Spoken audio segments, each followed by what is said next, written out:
ಅದೊಂದು ಕಡೆ ಈಗ ತಾನೇ ನೀವು ಗಮನಿಸ್ತಾ ಇದ್ರಿ ಕೆ.ಎಸ್. ಈಶ್ವರಪ್ಪನವರು ಇವತ್ತಿನ ಬೆಂಬಲಿಗರ ಸಭೆಯಲ್ಲಿ ನಾನು ಶಿವಮೊಗ್ಗದಿಂದ ಬಂಡಾಯವಾಗಿ ಸ್ಪರ್ಧೆ ಮಾಡ್ತೀನಿ ಅನ್ನುವಂಥದ್ದನ್ನ ಘೋಷಣೆ ಮಾಡಿದ್ದಾರೆ. ಈ ಸಂದರ್ಭದಲ್ಲಿ ಅವರ ಬೆಂಬಲಿಗರು ಕೂಡ ಇದನ್ನ ಸ್ವಾಗತಿಸಿದ್ದಾರೆ. ಬಹಳ ಹುರುಪಿನಲ್ಲಿ ಈಗ ಈಶ್ವರಪ್ಪನವರು ಲೋಕಸಭಾ ಚುನಾವಣಾ ಅಖಾಡಕ್ಕೆ ಧುಮುಕ್ತಾ ಇರುವಂತ ಸಂದರ್ಭ. ನಮ್ಮ ಜೊತೆಗೆ ಖುದ್ದು ಈಗ ಕೆ.ಎಸ್. ಈಶ್ವರಪ್ಪನವರೇ ಸಂಪರ್ಕದಲ್ಲಿದ್ದಾರೆ. ಈಶ್ವರಪ್ಪನವರೇ, ಇವತ್ತು ನೀವು ತೆಗೆದುಕೊಂಡಂತ ನಿರ್ಧಾರವನ್ನ ಗಮನಿಸಿದ್ವಿ. ಬಹಳ ಆತ್ಮವಿಶ್ವಾಸದಲ್ಲಿ ಇವತ್ತು ಘೋಷಣೆ ಮಾಡಿದೀರಾ. ಇದು ಅಚಲವಾದಂತ ನಿರ್ಧಾರನಾ? ಯಾಕಂದ್ರೆ ನಿಮ್ಮನ್ನು ಕನ್ವಿನ್ಸ್ ಮಾಡೋದು, ಸ್ಪರ್ಧೆಯಿಂದ ಹಿಂಸರಿಯುವಂತ ಪ್ರಯತ್ನ ಸಹಜವಾಗಿ ಆಗುತ್ತೆ. ನಿಮ್ಮ ಅಭಿಪ್ರಾಯ?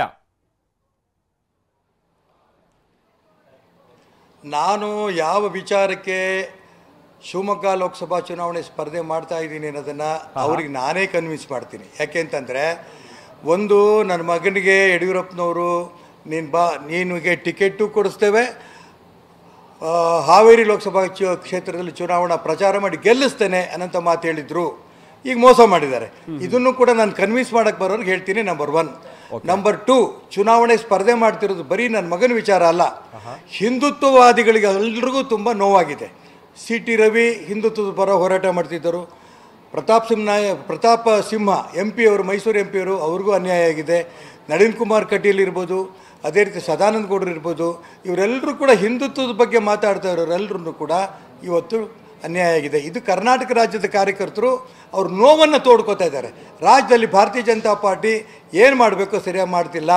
ಮಾನ್ಯ ಯಡಿಯೂರಪ್ಪನವರು ಅವ್ರ ಹಿರಿಯ ಮಗ MP, ಅವರ ಎರಡನೇ ಮಗ MLA ಮತ್ತು ರಾಜ್ಯ ಅಧ್ಯಕ್ಷ, ಏನು ನರೇಂದ್ರ ಮೋದಿಯವರು ಒಂದು ಕುಟುಂಬದ ವಿರುದ್ಧ ಕೇಂದ್ರದಲ್ಲಿ ಪ್ರಯತ್ನ ಮಾಡ್ತಾ ಇದ್ದಾರೆ. ಇದು ಆಗಬಾರ್ದು ಅನ್ನೋದು. ಅದು ಕರ್ನಾಟಕ ರಾಜ್ಯದಲ್ಲಿ ಒಂದು ಕುಟುಂಬದ ಕೈಯಲ್ಲಿ ಪಕ್ಷವೇ ಸಿಕ್ಕೋಗಿದೆಯಲ್ಲ, ಇದ್ರ ವಿರುದ್ಧ ನಾನು ಮಾಡ್ತಿರೋಂಥ ಹೋರಾಟ ವಿನಃ ಇದು ಕೇವಲ ನನ್ನ ಮಗನ ಒಂದು ಪರವಾಗಲ್ಲ. ಅದೂ ಹೌದು, ಅದ್ರ ಜೊತೆಗೆ ಸಿದ್ಧಾಂತದ ವಿರುದ್ಧ, ಹಿಂದುತ್ವದ ಪರವಾಗಿ ಕಾರ್ಯಕರ್ತರು ನೋವು ಸಮಾಧಾನ ಮಾಡೋಕ್ಕೆ, ಜೊತೆಗೆ ಒಂದು ಕುಟುಂಬದ ವ್ಯವಸ್ಥೆ ಏನು ಬೇಡ ಅಂತ ನರೇಂದ್ರ ಮೋದಿ ಹೇಳ್ತಾರೆ, ಅದನ್ನು ಕರ್ನಾಟಕದಲ್ಲೂ ಕೂಡ ಇಂಪ್ಲಿಮೆಂಟ್ ಮಾಡಬೇಕು ಅನ್ನೋದ ಒತ್ತಾಯ ಮಾಡಕ್ಕೆ ನಾನು ಮಾಡ್ತಿರೋಂಥ ವ್ಯವಸ್ಥೆ. ಕರೆಕ್ಟ್ ಈಶ್ವರಪ್ಪನವ್ರು. ಯಾಕಂದ್ರೆ ಈಶ್ವರಪ್ಪನವ್ರಿಗೆ ಗೆಲುವೊಂದೇ ಇಲ್ಲಿ ಮಾನದಂಡ ಆಗಿದ್ದಿದ್ರೆ ಹಾವೇರಿಲಿ ಹೆಂಗಿದ್ರು ಕೆಲಸ ಮಾಡ್ತಾ ಇದ್ರಿ, ಸುಮಾರು ಒಂದು 6 ತಿಂಗಳಿಂದ ಓಡಾಡಿದ್ದೀರಾ, ಅಲ್ಲೇ ನಿಂತು ಬಂಡಾಯವಾಗಿ ಗೆಲ್ಲೋಕೆ ಅವಕಾಶ ಇತ್ತು. ಬಟ್ ಶಿವಮೊಗ್ಗದಲ್ಲೇ ನಿಲ್ತಾ ಇದ್ದೀರಾ ಅಂತ ಅಂದ್ರೆ ಇದು ಕೇಂದ್ರಕ್ಕೂ ಕೊಡುವಂತ ಮೆಸೇಜ್, ಹಾಗೆ ಯಡಿಯೂರಪ್ಪನವರಿಗೂ ಕೊಡುವಂತ ಮೆಸೇಜ್ ಅಂತ ನೀವು ಕ್ಲಿಯರ್ ಆಗಿ ಹೇಳ್ತಾ ಇದ್ರೆ. ಹೌದು, ಬಟ್ ನೀವು ಕೊಡ್ತಾ ಇರುವಂತ ಮೆಸೇಜ್ ಅಥವಾ ನೀವು ಹಿಂದೆ ಮಾಡ್ಕೊಂಡಂತ ರಿಕ್ವೆಸ್ಟ್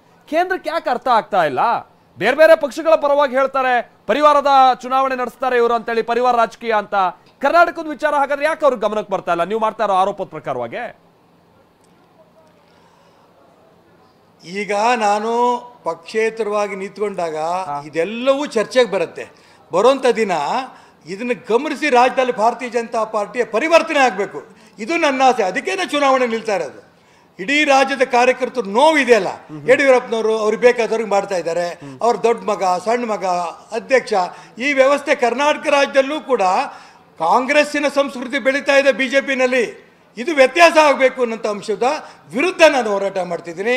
ಇದು ಕೇಂದ್ರ ನಾಯಕರು ಗಮನಿಸ್ತಾರೆ ಅಂತ ನಾನು ಭಾವಿಸ್ತೀನಿ. ಈಶ್ವರಪ್ಪನವರ ಪುತ್ರನನ್ನ MLC ಮಾಡ್ತೀವಿ ಅನ್ನುವಂಥದ್ದೆಲ್ಲ ಬಹಳ ಮಾತಿತ್ತು. ನಿನ್ನೆ ಖುದ್ದು BS ಯಡಿಯೂರಪ್ಪನವರು ಕೂಡ ಹೇಳಿದ್ರು. ನಿಮ್ಗೆ ಏನಾದ್ರು ಕರೆ ಬಂದಿತ್ತಾ ಯಡಿಯೂರಪ್ಪನವ್ರ ಕಡೆಯಿಂದ? ಇಷ್ಟೆಲ್ಲ ಆದ ನಂತರ ಒಂದು ಕಾಲ್ ಆದ್ರೂ ಬಂದಿದೆ ಈಶ್ವರಪ್ಪನವರೇ? ಯಡಿಯೂರಪ್ಪನವ್ರು ಕಾಲ್ ಮಾಡೋದಿರಲಿ, ಈಗಾಗಲೇ ನನ್ನ ಮಗನ MP ಮಾಡಾಯ್ತು, ರಾಜ್ಯದಲ್ಲಿ ಓಡಾಟ ಮಾಡುವಾಯ್ತು. ಇಷ್ಟು ಸುಳ್ಳು ಹೇಳಬಾರ್ದು, ಇಷ್ಟು ಮೋಸ ಮಾಡಬಾರ್ದು. ಅಂಥವ್ರು ಯಾವ ಮುಖ ಇಟ್ಕೊಂಡು ನನಗೆ ಫೋನ್ ಮಾಡ್ತಾರೆ? ಕಾಲ್ ಏನು ಬಂದಿಲ್ಲ ಹಾಗಾದ್ರೆ? ಮತ್ತೆ ಹೆಂಗೆ ಹೇಳಿ ನಾನು ಬಂದಿಲ್ಲ. ಈಶ್ವರಪ್ಪನವರೇ, ಇನ್ನೊಂದು ಇಲ್ಲಿ ಶಿವಮೊಗ್ಗದಲ್ಲಿ ಗೆಲ್ಲೇಬೇಕು ಅನ್ನುವಂಥದ್ದು ಈಶ್ವರಪ್ಪನವರ ಉದ್ದೇಶ ಅಲ್ಲ, ಅದಂತೂ ಬಹಳ ಸ್ಪಷ್ಟವಾಗಿ ಗೊತ್ತಾಗ್ತಿದೆ. ಹೌದು, ಗೆಲುವಿಗೆ ನೀವು ಪ್ರಯತ್ನ ಪಟ್ಟೇ ಪಡ್ತೀರಾ, ಬಟ್ ಗೆಲುವಿನ ಜೊತೆಗೇನೆ ಯಡಿಯೂರಪ್ಪನವರ ಪುತ್ರನನ್ನ ಸೋಲಿಸಬೇಕು ಅನ್ನುವಂಥದ್ದು ಕೂಡ ಒಂದು ಪ್ರಯತ್ನದ ಭಾಗನ ಇದು. ಯಡಿಯೂರಪ್ಪನವ್ರ ಮಗ ಸೋಲೋದು ಗೆಲ್ಲೋದು ಪ್ರಶ್ನೆ ಅಲ್ಲ, ನಾನು ಗೆಲ್ಲೋದು ಸೋಲೋದು ಪ್ರಶ್ನೆ ಅಲ್ಲ. ನಾನು ಗೆದ್ದೇ ಗೆಲ್ತೀನಿ, ಆ ಮಾತು ಬೇರೆ. ಆದ್ರೆ ಸಿದ್ಧಾಂತ, ಚುನಾವಣೆ ಯಾಕೆ ನಿಲ್ತಾ ಇದ್ದೀನಿ ಅಂತಂದರೆ, ಹಿಂದುತ್ವ ಕರ್ನಾಟಕ ರಾಜ್ಯದಲ್ಲಿ ಉಳಿಬೇಕು, ಹಿಂದುತ್ವದ ಬಗ್ಗೆ ಪ್ರಯತ್ನ ಮಾಡಿ ಗಟ್ಟಿ ನಾಯಕರುಗಳಿಗೆ ಅನ್ಯಾಯ ಆಗ್ತಾ ಇದೆ. ಎರಡನೇದು, ಇಡೀ ರಾಜ್ಯದ ಕಾರ್ಯಕರ್ತರು ನಾವು ಏನು ಮಾಡಬೇಕು ಬಿಡಬೇಕು ಗೊತ್ತಿಲ್ಲ, ಎಲ್ಲರೂ ಕೂಡ ಅವರವರಷ್ಟೊತ್ತಿಗೆ ಕೆಲಸ ಮಾಡ್ತಿದ್ದಾರೆ. ಇಷ್ಟು ವರ್ಷ ಪಾರ್ಟಿ ಕಟ್ಕೊಂಡು ಬಂದ್ವಿ, ನಮ್ಮ ಪಾರ್ಟಿ ಸ್ಥಿತಿ ಹೀಗಾಗೋಗಿದೆಯಾ ಅಂತ ಅನೇಕರು ನೋವು ವ್ಯಕ್ತಪಡಿಸ್ತಿದ್ದಾರೆ. ಮೂರನೇದು, ಒಂದು ಕುಟುಂಬದ ಕೈಯಲ್ಲಿ ಪಾರ್ಟಿ ಸಿಗಬಾರ್ದು. ಈ ದಿಕ್ಕಿನಲ್ಲಿ ನನ್ನ ಹೋರಾಟ. ಈಗ ನಿನ್ನೆ ಸಿ.ಟಿ. ರವಿ ಸೇರಿದಾಗೆ ಬಹಳಷ್ಟು ಮಂದಿ ನಿಮ್ಮನ್ನೆಲ್ಲ ಬಂದು ಭೇಟಿ ಆದ್ರು, ಅವರು ಕೂಡ ಬಹಳ ಅಸಮಾಧಾನಿತಾರೆ ಈ ವಿಚಾರವಾಗಿ. ಈಗ ನೀವಂತೂ ಒಂದು ಹೆಜ್ಜೆ ಮುಂದಿಟ್ಟಿದ್ದೀರಾ, ಈಗ ಅವರು ನಿಮ್ಮನ್ನ ಹಿಂಬಾಲಿಸೋರೇನಾ ಅಥವಾ ನಿನ್ನೆ ಅವರ ಅಭಿಪ್ರಾಯ ಏನಿತ್ತು ಈಶ್ವರಪ್ಪನವರೇ? ಯಾರು ಹಿಂಬಾಲಿಸ್ತಾರೋ ಯಾರು ಬಿಡ್ತಾರೋ ನನಗೆ ಗೊತ್ತಿಲ್ಲ. ಅವರವ್ರ ವೈಯಕ್ತಿಕ ತೀರ್ಮಾನಗಳು. ನಾನು ವೈಯಕ್ತಿಕ ತೀರ್ಮಾನ ಮಾಡೋಕ್ಕಿಂತ ಮುಂಚೆ 5 ಬಾರಿ ನನ್ನನ್ನು MLA ಮಾಡಿದಂಥ ಎಲ್ಲ ಕಾರ್ಯಕರ್ತರನ್ನು ಕೂಡ ಎಲ್ಲ ಹಿತೈಷಿಗಳನ್ನು ಕೂಡ ಒಟ್ಟಿಗೆ ಸೇರಿಸಿ ಅವರ ಅಭಿಪ್ರಾಯ ತಗೊಂಡು ನಂದು ಅಭಿಪ್ರಾಯ ಅದೇ ಆಗಿದ್ದರಿಂದ ಇವತ್ತು ನಾನು ಸ್ವತಂತ್ರವಾಗಿ ಸ್ಪರ್ಧೆ ಮಾಡ್ತೀನಿ ಅಂತ ಘೋಷಣೆ ಮಾಡಿದ್ದೀನಿ. ಥ್ಯಾಂಕ್ ಯು ಈಶ್ವರಪ್ಪನ ಟಿವಿ ಜೊತೆ ಮಾತನಾಡಿ.